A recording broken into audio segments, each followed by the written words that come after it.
Vous connaissez Ragnar Lodbrok. Ce guerrier magnifique incarné par Travis Fimmel dans la série Vikings a conquis nos écrans et notre imagination. Mais voilà ce que peu de gens réalisent. Ragnar Lodbrok n'a peut-être jamais existé. Pas comme un seul homme, en tout cas. Ce héros viking qui a terrorisé l'Europe au IXe siècle pourrait bien être une construction, un amalgame de plusieurs chefs vikings dont les exploits ont été fondus en une seule légende titanesque. Les historiens se battent depuis des décennies sur cette question. Catherine Holman, spécialiste de l'époque viking, affirme sans détour que Ragnar semble être un amalgame de plusieurs figures historiques et littéraires différentes. Pourtant, ses fils ont bel et bien existé. Ivar le Désossé, Björn sans Tôte de Fer, Halfdan, Ubbe, ces noms apparaissent dans les chroniques anglo-saxonnes, dans les annales irlandaises, dans des documents francs. Ces guerriers ont ravagé l'Angleterre, conquis York, fondé des royaumes. Leurs actions sont vérifiables. Mais leur père, c'est là que tout devient flou. La première mention de Ragnar apparaît au XIIe siècle, soit 300 ans après les événements supposés de sa vie. Un moine islandais nommé Nicolas de Munkadvera évoque brièvement les fils de Ragnar Lodbrok. Puis vient la saga de Ragnar Lodbrok au XIIIe siècle, suivie par la geste des Danois de Saxo Grammaticus. Ces textes racontent des histoires merveilleuses. Un jeune homme qui tue un serpent géant avec des braises enduites de pois, un roi qui pille Paris, un héros jeté dans une fosse de vipères. Mais sont-elles vraies? Voici ce que nous savons avec certitude. En 845, un chef viking nommé Reginerus remonta la Seine avec 120 navires et environ 6000 hommes.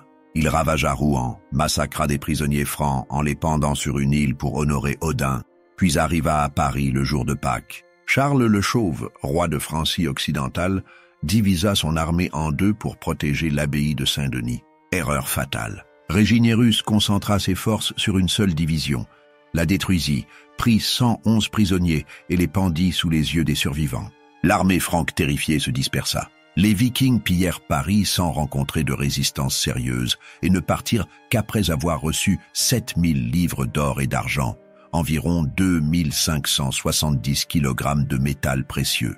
Ce Reginerus était-il Ragnar? Peut-être. Les annales de Saint-Bertin mentionnent ce raid, mais le chroniqueur franc utilise le nom Reginerus, pas Ragnar. Certains historiens pensent que ce pourrait être le même homme. D'autres affirment que Reginerus était simplement un noble danois au service du roi Auric Ier. La vérité, personne ne le sait vraiment. Ce qui est sûr, c'est que ce raid a changé l'histoire européenne. C'était le premier Danegeld, le premier tribut massif payé aux Vikings pour acheter la paix. Un précédent dangereux qui encouragera des décennies de raids futurs. Revenons au surnom de Ragnar, Lodbrok, qui signifie littéralement « brais velu » en vieux norrois. D'où vient ce nom étrange? La légende raconte que le jeune Ragnar entendit parler de Thora Borgartjord, fille du jarl Erudur de Götaland en Suède. Cette princesse était d'une beauté éblouissante, mais son père lui avait offert un petit serpent en cadeau.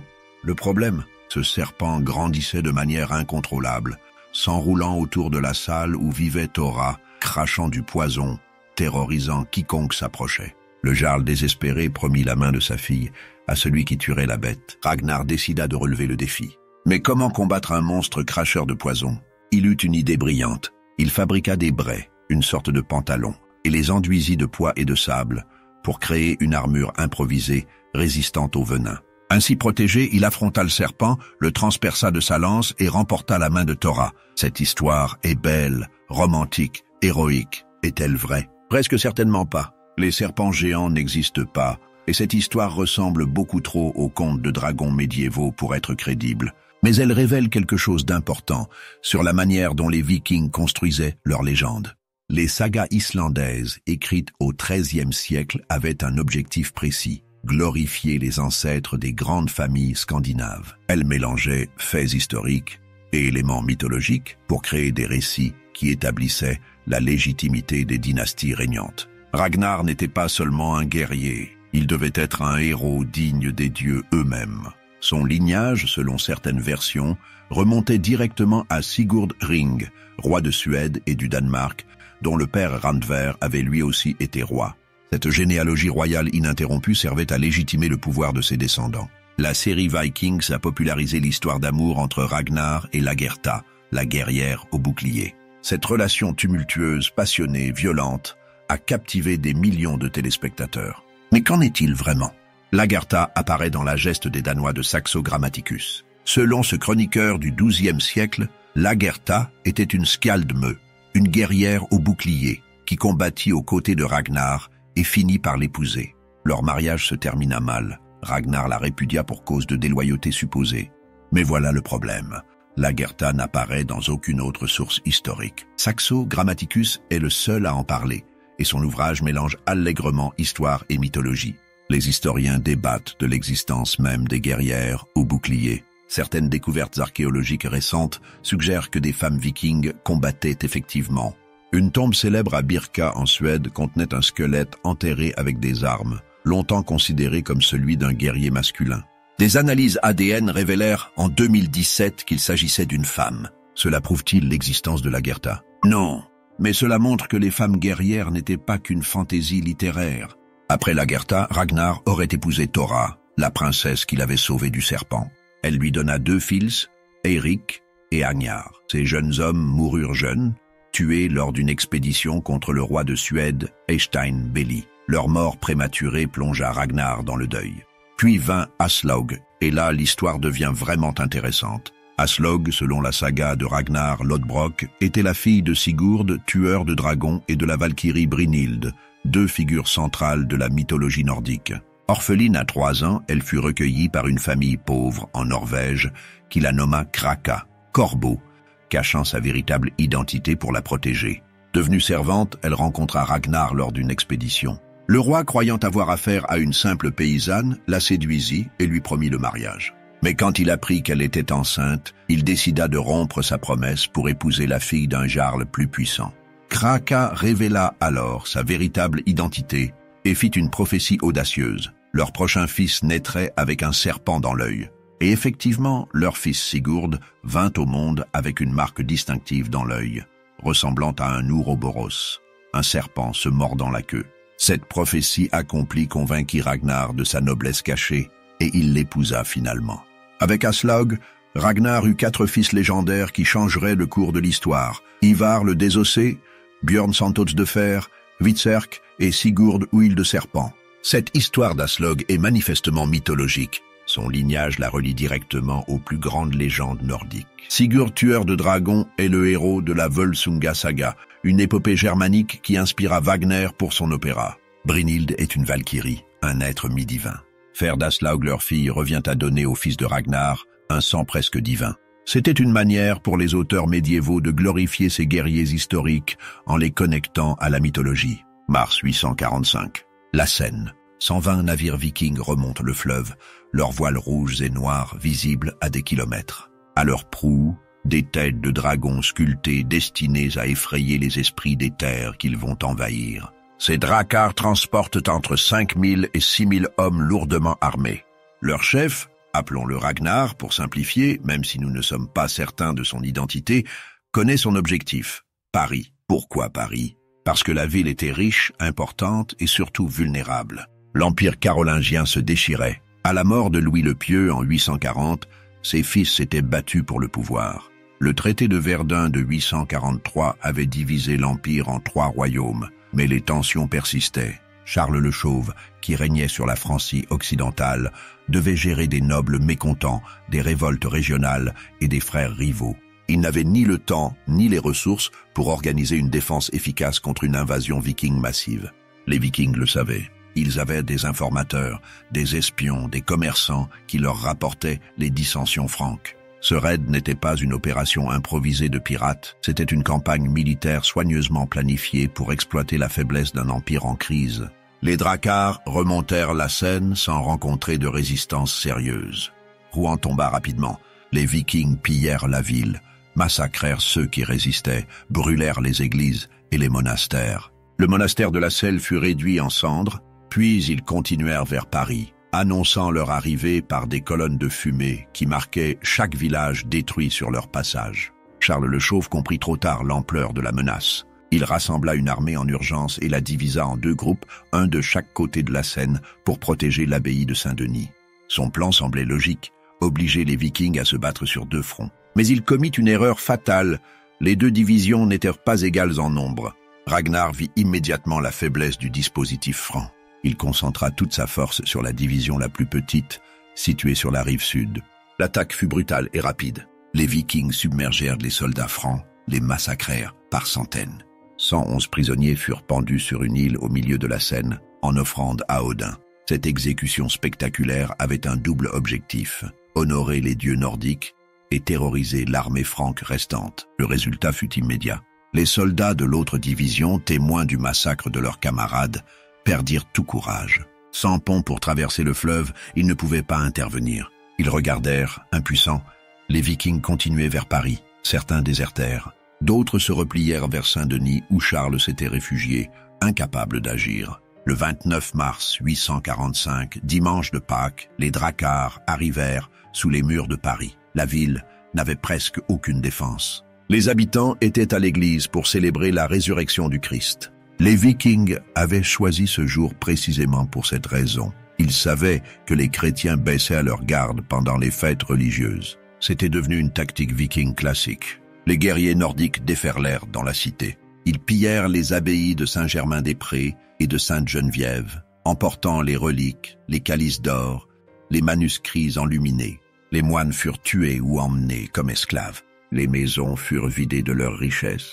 Les femmes et les enfants furent capturés pour être vendus sur les marchés d'esclaves scandinaves.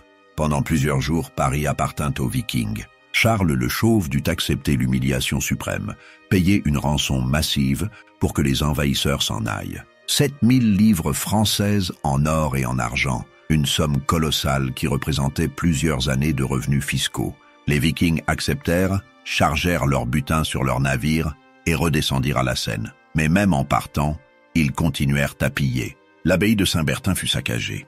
Plusieurs villages côtiers furent brûlés. Ce raid établit un précédent catastrophique. Il montra aux Vikings que les royaumes chrétiens pouvaient être terrorisés et achetés. Dans les décennies suivantes, le Danegeld devint une pratique courante. Les rois francs et anglo-saxons paieraient encore et encore pour acheter une paix temporaire, vidant leurs trésors et encourageant de nouveaux raids. Passons maintenant aux personnages qui, eux, sont indiscutablement historiques, les fils de Ragnar. Ces hommes ont terrorisé l'Europe pendant des décennies, et leurs noms sont gravés dans les chroniques anglo-saxonnes, les annales irlandaises et les documents francs. Leur existence ne fait aucun doute. Mais étaient-ils vraiment tous frères? Étaient-ils vraiment les fils d'un seul homme appelé Ragnar? Là encore, les historiens débattent. Commençons par Ivar, surnommé le Désossé. Ce surnom étrange a alimenté des siècles de spéculations.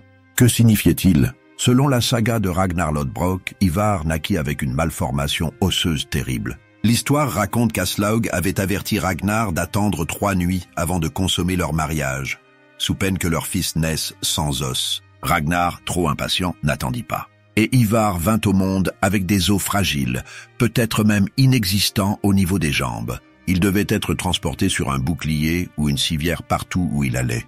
Cette histoire est-elle vraie? Des historiens modernes ont suggéré qu'Ivar souffrait peut-être d'ostéogenèse imparfaite, la maladie des os de verre, une condition génétique qui rend les os extrêmement fragiles. D'autres pensent que désosser était métaphorique. Peut-être Ivar était-il exceptionnellement souple, ou peut-être le surnom faisait-il référence à sa cruauté inhumaine. Une troisième théorie suggère qu'il souffrait d'impuissance sexuelle, sans os, étant un euphémisme. Quoi qu'il en soit, Ivar était loin d'être diminué par son handicap supposé. Les chroniques le décrivent comme un stratège militaire brillant, le plus intelligent et le plus dangereux des fils de Ragnar. Le chroniqueur Adam de Brême écrivit au XIe siècle « Le plus cruel d'entre eux a été Ingvar, fils de Ragnar. » Lodbrok. Ingvar est la latinisation d'Ivar.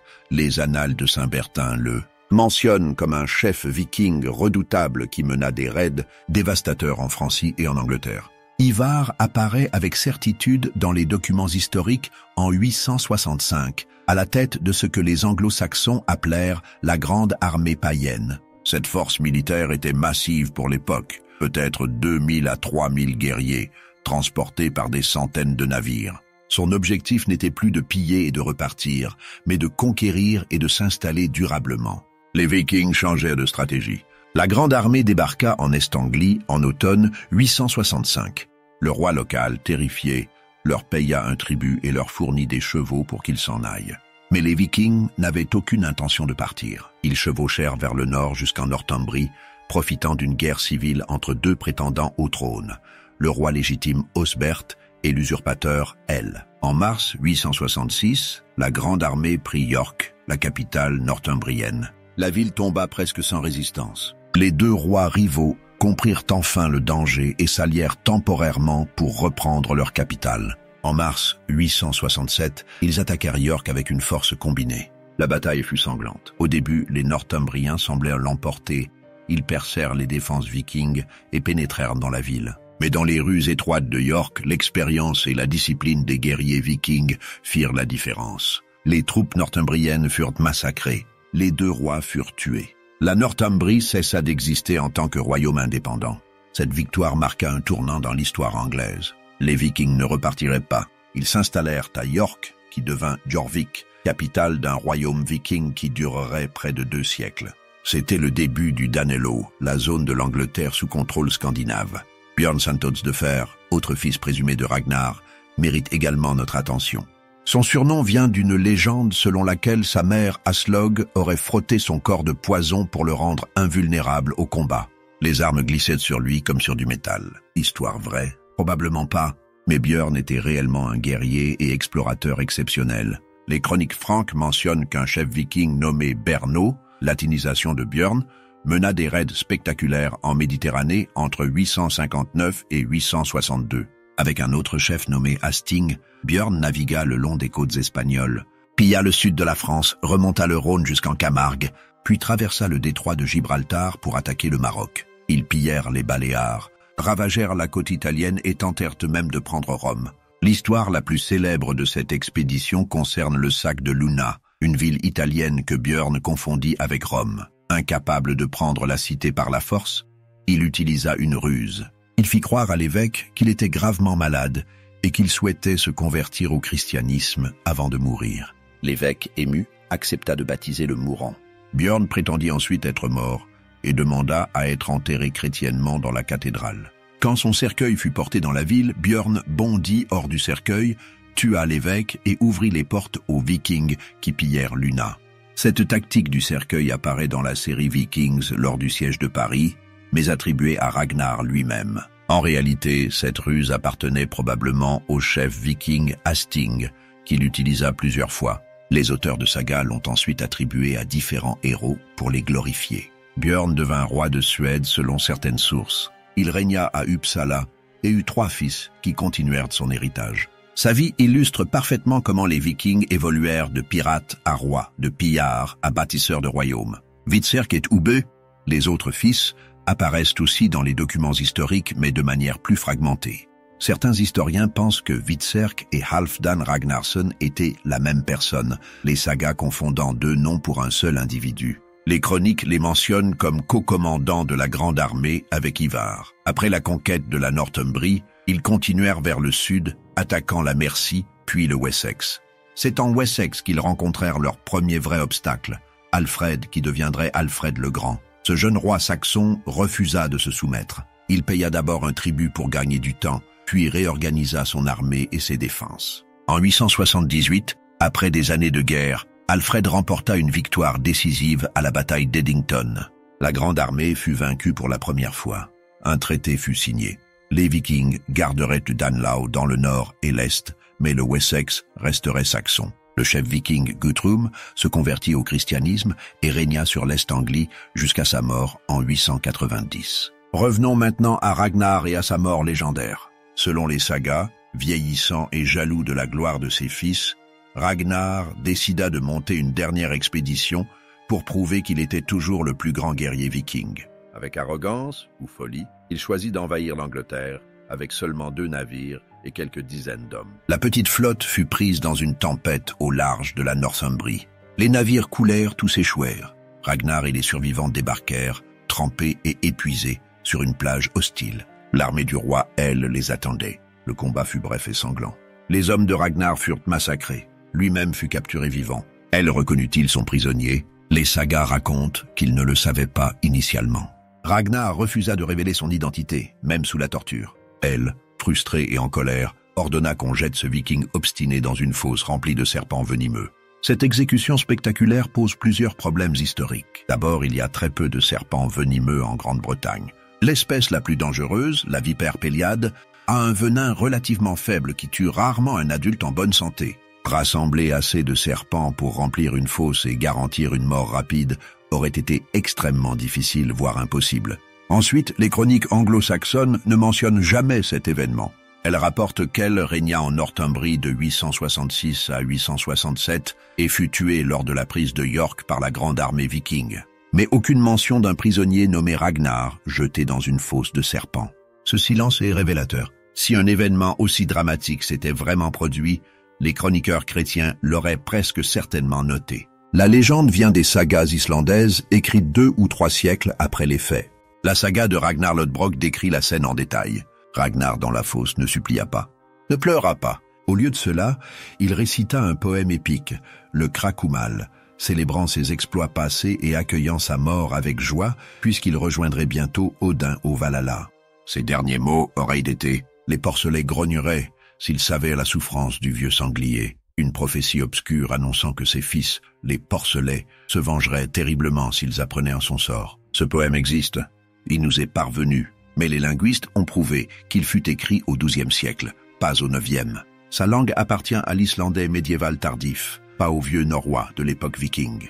Ce n'est pas Ragnar qui l'a composé, c'est un poète islandais qui créait une belle mort héroïque pour un héros légendaire. Pourquoi inventer cette histoire de fosse aux serpents? Parce qu'elle servait un objectif narratif crucial. La mort horrible de Ragnar justifiait la vengeance terrible de ses fils. Quand Ivar, Björn, Ubbe et Hvitserk apprirent le sort de leur père, ils rassemblèrent la plus grande armée viking jamais vue, la grande armée païenne. En 866, cette force débarqua en Angleterre non pas pour piller, mais pour venger leur père et conquérir le royaume qu'il avait tué. La vengeance fut apocalyptique. York tomba. Il fut capturé, et selon la légende, les fils de Ragnar lui firent subir le supplice de l'aigle de sang, une exécution atroce où on ouvrait le dos de la victime, cassait ses côtes, les tirait vers l'extérieur comme des ailes et arrachait les poumons.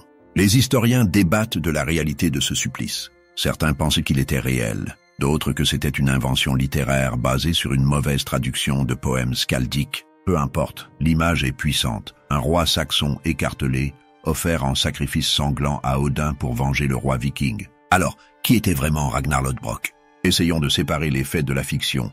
Voici ce que nous savons avec une relative certitude. Un chef viking nommé Reginierus pilla Paris en 845, reçut un tribut massif et retourna au Danemark. Ce raid est documenté dans les annales de Saint-Bertin, une source contemporaine fiable. Plusieurs guerriers vikings répondant au nom de Ragnar, Ragnall ou des variantes similaires menèrent des raids en Angleterre, en Irlande et en Francie au IXe siècle. Leurs actions sont enregistrées dans diverses chroniques. Les fils de Ragnar, Ivar, Björn, Halfdan, Ubbe sont des personnages historiques vérifiables. Ils menèrent la grande armée païenne, conquirent une grande partie de l'Angleterre et fondèrent des royaumes vikings qui durèrent des générations.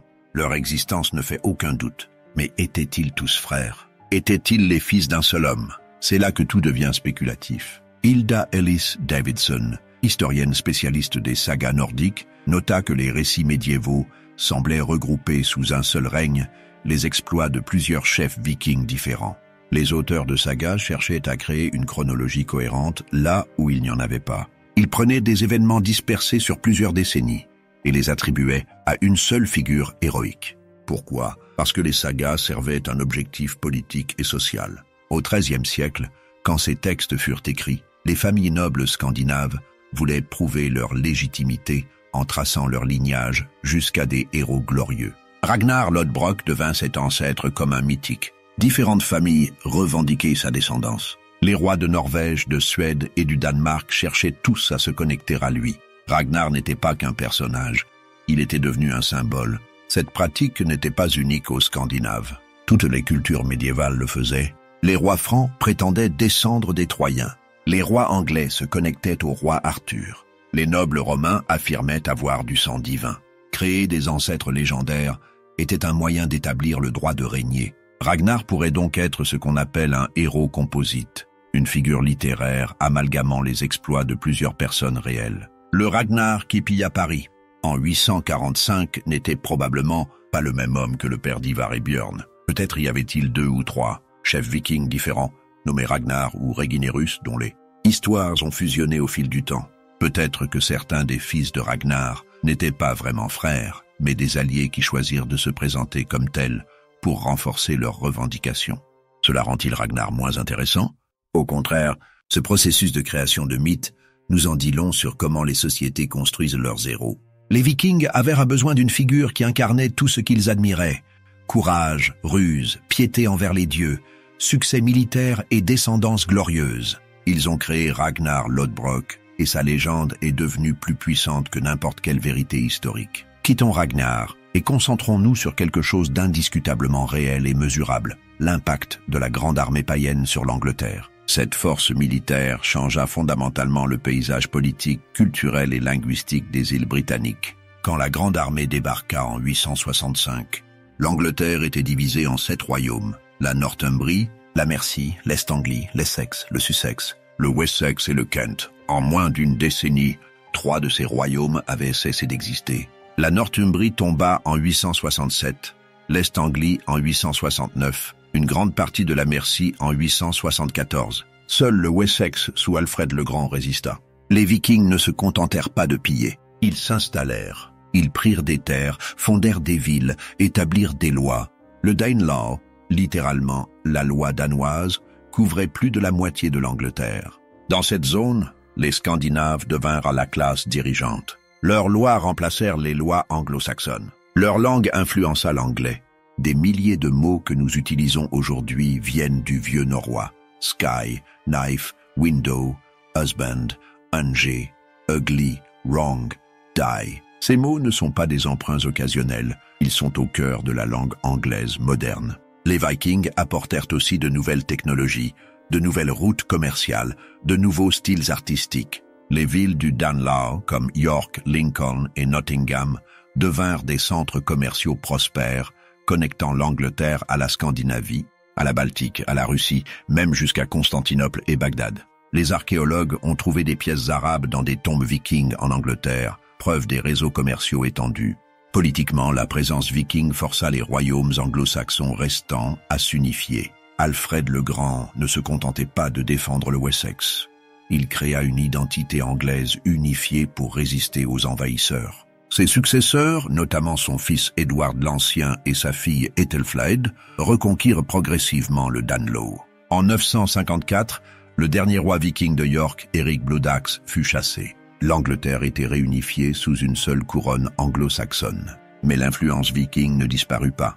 Les colons scandinaves étaient là depuis des générations.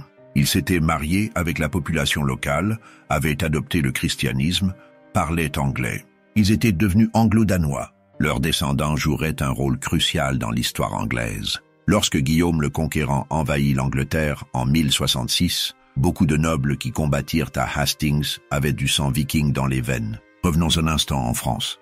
L'histoire de Ragnar et de ses fils ne peut être séparée d'un autre développement crucial, la fondation de la Normandie. En 911, un chef viking nommé Roland signa un traité avec Charles le Simple, roi de Francie occidentale. Le roi, désespéré de protéger son royaume contre les raids incessants, offrit à Roland un territoire substantiel autour de Rouen en échange de 2 promesses, se convertir au christianisme et défendre la Francie contre d'autres vikings. Roland accepta. Il fut baptisé, épousa la fille d'un noble franc et devint le premier duc de Normandie. La terre des hommes du Nord, c'est ce que signifie Normandie, était née. Les Vikings s'installèrent, adoptèrent la langue française, embrassèrent la culture franque, tout en conservant leur éthique guerrière et leur esprit d'aventure. En quelques générations, les Normands devinrent l'une des forces militaires les plus redoutables d'Europe. En 1066, le descendant de Roland, Guillaume le Bâtard, plus tard connu comme Guillaume le Conquérant, envahit et conquit l'Angleterre. L'année suivante, d'autres Normands commencèrent la conquête de l'Italie du Sud et de la Sicile. Au XIe siècle, des chevaliers normands établirent le royaume de Sicile, l'un des États les plus riches et les plus sophistiqués de l'époque médiévale. Les Normands participèrent aux croisades. Ils fondèrent la principauté d'Antioche. Ils construisirent certains des plus beaux châteaux et cathédrales du Moyen-Âge. Tout cela découle directement de l'héritage viking. Sans les raids du IXe siècle, sans Ragnar, ou les hommes qui devinrent Ragnar dans les légendes, sans la grande armée, la Normandie n'aurait jamais existé. Et sans la Normandie, l'histoire européenne aurait pris un cours totalement différent. Pourquoi sommes-nous encore si fascinés par Ragnar Lodbrok 1000 ans après sa supposée mort? Parce que son histoire touche quelque chose de profond dans l'imagination humaine. Il incarne le rêve de transcender sa condition, de devenir légendaire, de laisser une marque indélébile sur le monde.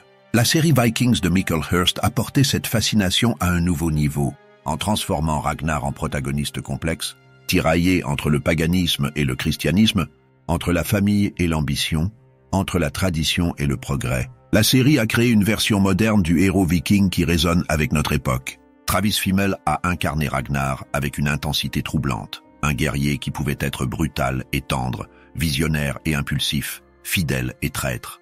Mais la série a pris d'énormes libertés avec l'histoire. Le Ragnar de Vikings est un fermier qui devient roi. Le vrai Ragnar, s'il a existé, était probablement né noble, fils ou petit-fils de roi. Le Ragnar de la série découvre l'Angleterre grâce à un navigateur brillant et audacieux. En réalité, les Vikings naviguaient vers l'Angleterre depuis des décennies avant 845.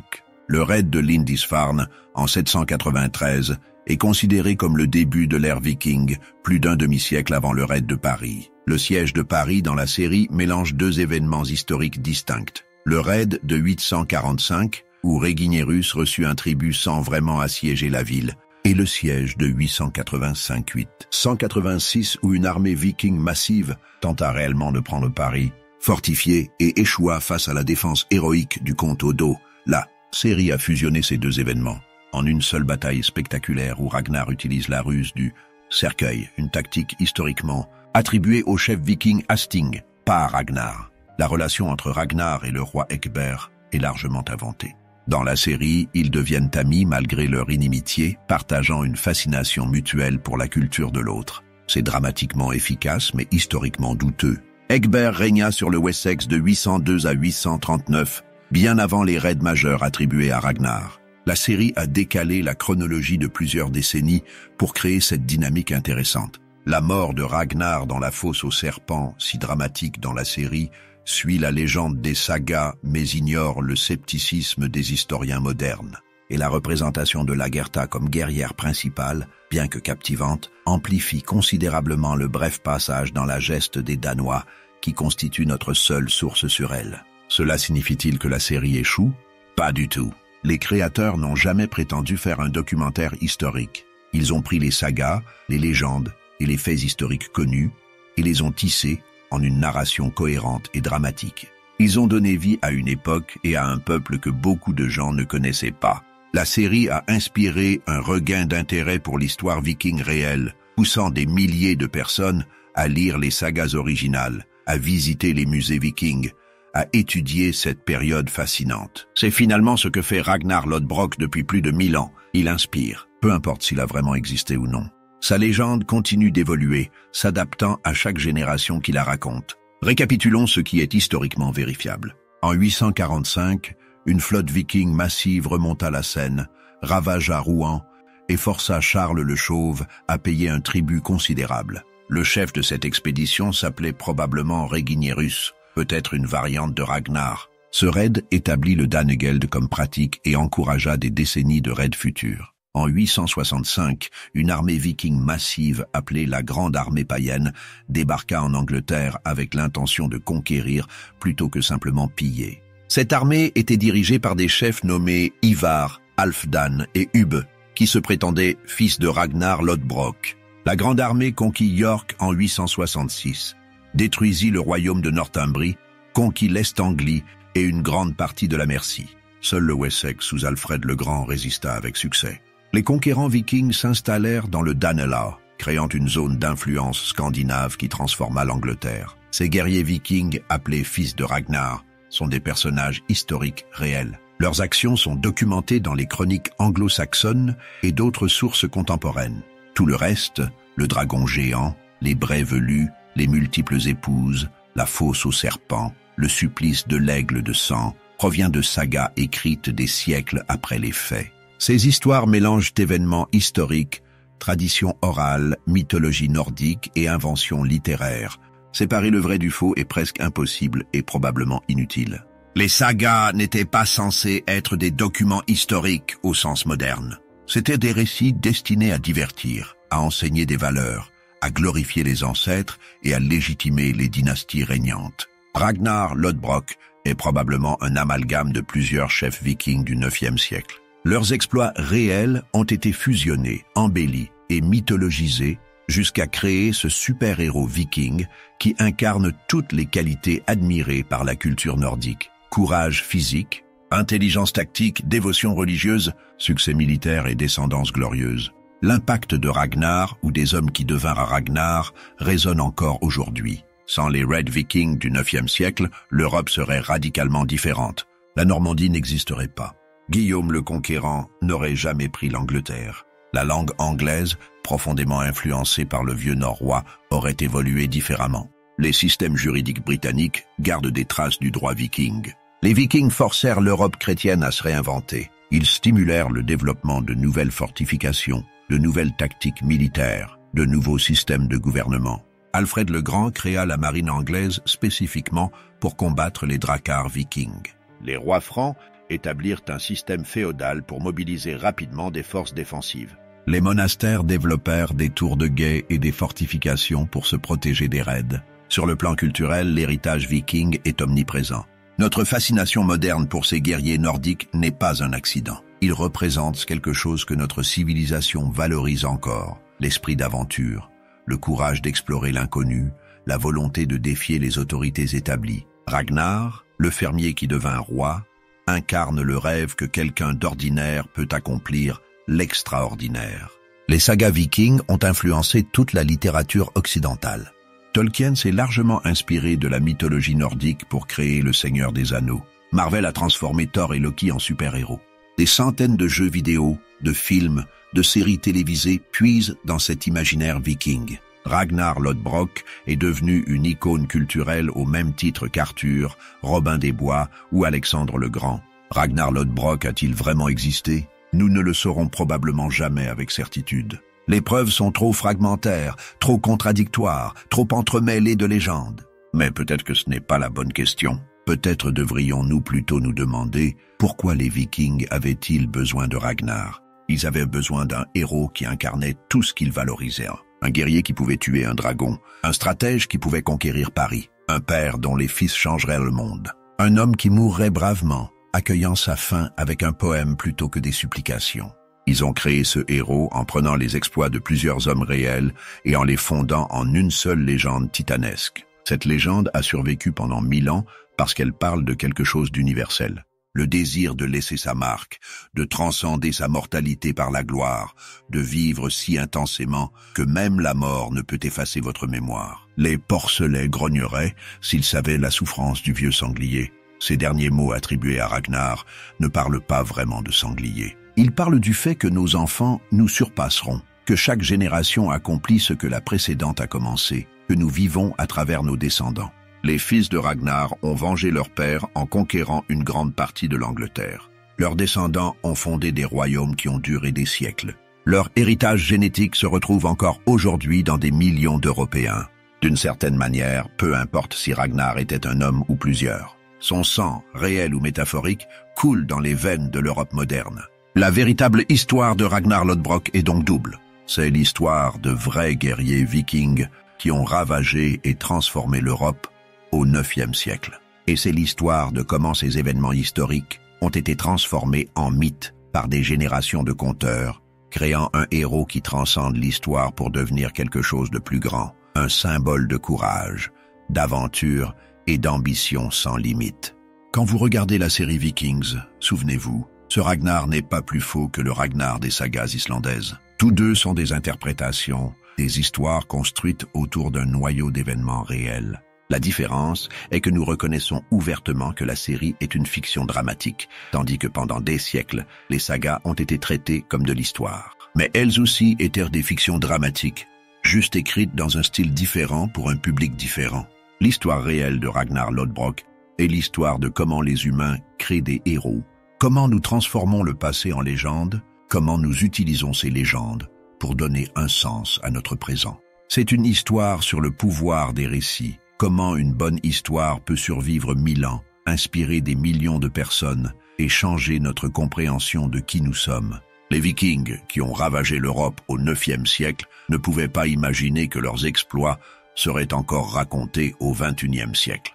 Ils ne pouvaient pas prévoir que des millions de personnes dans le monde entier regarderaient une série télévisée les montrant, débattraient de leur histoire, visiteraient des musées pour voir leurs artefacts. Mais c'est exactement ce qui s'est passé. Ragnar Lodbrok, qu'il ait été un homme, plusieurs hommes ou une pure invention, a accompli ce que tout guerrier viking rêvait, l'immortalité par la gloire. Aujourd'hui, plus de 1000 ans après les faits, nous racontons encore ces histoires. Nous nous interrogeons encore sur qui il était vraiment. Nous sommes encore fascinés par ce roi viking au brais velu qui a défié un dragon, pillé Paris et fut jeté dans une fosse de serpents. La vérité historique exacte importe moins que ce que sa légende nous enseigne sur le courage, l'ambition, la famille et l'héritage. Les porcelets ont effectivement grogné. Les fils de Ragnar ont vengé leur père, réel ou imaginaire, en conquérant des royaumes. Et aujourd'hui, leurs descendants, qu'ils soient génétiques ou culturels, continuent de raconter l'histoire de Ragnar Lodbrok, le plus grand viking qui n'a peut-être jamais vécu.